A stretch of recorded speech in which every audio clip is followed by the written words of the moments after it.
गछिया काटैले तयासन बनैले हो। हे सखी ताही गछिया बैठे महादेव त डमरू बजावई हो।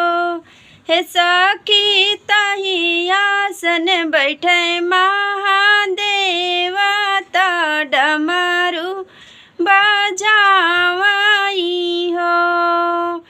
कथी देखी हासे हरिलवा त कथी देख कलसाई हो। हे सखी कथी देखी हसे महादेव त डमरू बजावई हो।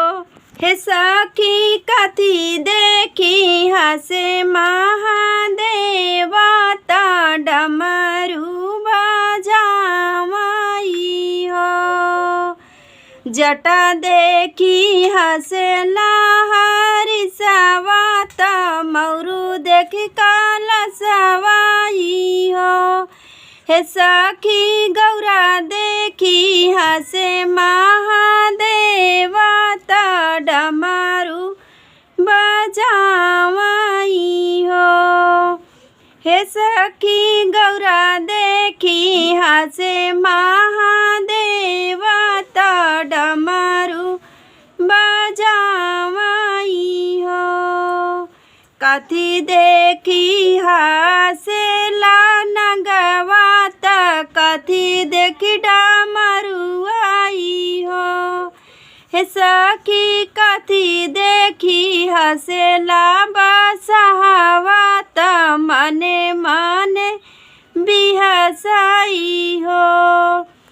हे सखी कथी देखी हसेला बसहवा त मने मने बिहसाई हो। रूप देखी हसेला नगवा त भव देख डमरुआई हो। हे सखी रूप हे सखी जोड़ी देखी हसेला बसहवा त मने मने बिहसाई हो। रूप देखी हसेला नगवा त भव देख डमरुआई हो।